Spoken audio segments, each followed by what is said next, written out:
What's going on, everybody? It's Popular Stranger. We got Team of the Week, week number 7 predictions for you a little later in the day than I normally drop them. If you guys were unaware, I'm still on vacation, but we're going to go through all of these cards that I think could happen for tomorrow's release. Remember, tomorrow morning, 10:30 a.m. Eastern Time, there will be GMM where they will reveal all of the Team of the Week cards, and then they will come out later in the afternoon about 1:30 p.m. Eastern Time. I don't expect us to see a +1 in OVR since the AKA cards on Monday were still 90 OVRs. I don't think we see an increase just yet. Honestly, I don't think we see it until after part 3 of Most Feared, which is this upcoming Thursday. But we'll find out on the reveals tomorrow. So let's start with quarterbacks, and we got two really big names, and they both potentially could not get a card. The first one is going to be Patrick Mahomes.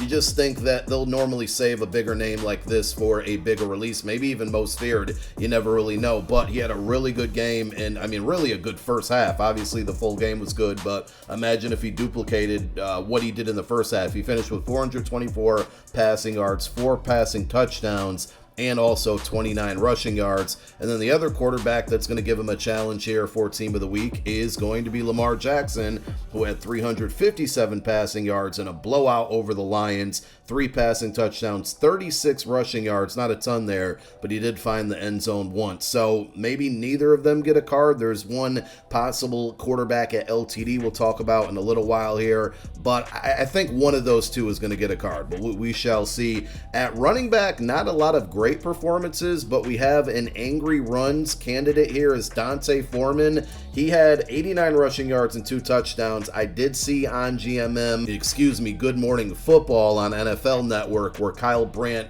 makes his selections. Puka Nacua was one of the options there, and Dante Foreman was another. I think Joshua Kelly was the third for the angry runs candidate, but I think Foreman ends up getting it. So he has this 76 overall gold card. He might not get a regular Team of the Week, but he could get that 90 overall angry runs card, so we'll see on that one. A lot of good wide receiver performances as well. I just mentioned Puka Nacua. He didn't find the end zone and his team lost, so he's had so many good performances this year, and he's still sitting with a 70 overall card. Does he finally get a Team of the Week? 8 catches, 154 yards, and again, no touchdowns in the loss.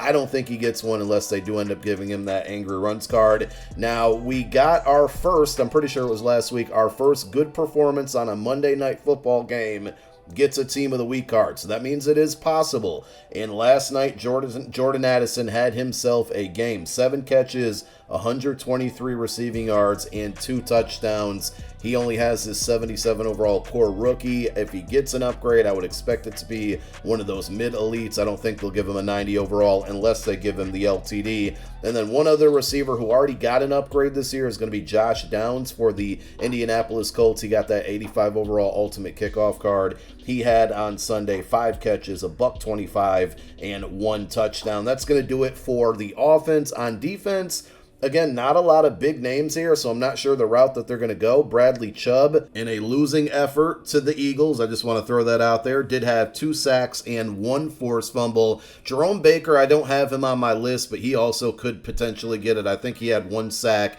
and then he had that pick 6 that was basically gifted to him. I'm just making excuses right now, but maybe one or the other for the Dolphins do get a card. Michael Hochek, hopefully I'm pronouncing that correctly there for the Rams, another player in a losing effort with a good game there. He had 2 sacks and 1 forced fumble. Pretty much similar stat line to Bradley Chubb there. We got Eagles legend Jordan Poyer, another player in a loss here, could get a card. 10 total tackles in week 7. He had 1 sack and 1 forced fumble. And then another Monday Night Football performance from the Minnesota Vikings. We just talked about Jordan Addison. Cam Bynum, I mean, he had 2 huge interceptions in the second half, one to seal the deal against the 49ers. He's another player. It's really hard, given the impact that he had in that game, to leave him off the list for Team of the Week. But we shall see. And then Jalen Johnson, I don't think he gets a card. He should or maybe could get one, but 2 interceptions, 1 touchdown, and a blowout. I was really surprised to see that score with the Chicago Bears.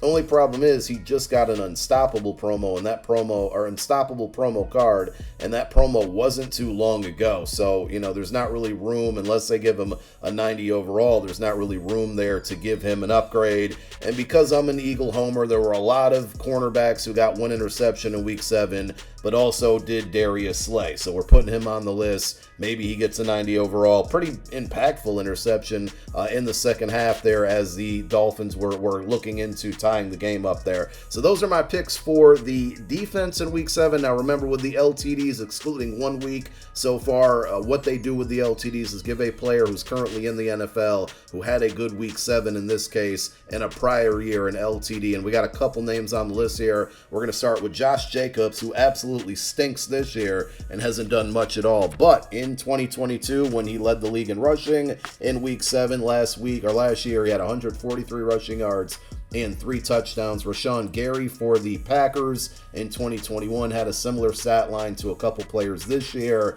in week 7 with 2 sacks and 1 forced fumble. Here's the other quarterback, and I don't think it happens, but you never know. Baker Mayfield back in 2020 in week 7 had 297 passing yards and 5 touchdowns. That stood out to me. So with that 83 overall ultimate kickoff card, the only way I think he gets a card is if they don't give one to Lamar or Patrick Mahomes. And then our final LTD potential here is Tyler Lockett, who always seems to get pretty solid cards there and hasn't received an upgrade just yet. Remember, he had that walk-off touchdown against Detroit a couple weeks ago there. People thought he'd get a Team of the Week card for that one. Back in 2020, he had 200 receiving yards and 3 touchdowns. And there you have it. Those are going to be our predictions for Team of the Week in week number 7. When they do the reveals tomorrow, we'll be dropping a video showing you all of the cards. Let me know who I snubbed, who I left off the list. Thank you guys for watching. I'm out. Peace.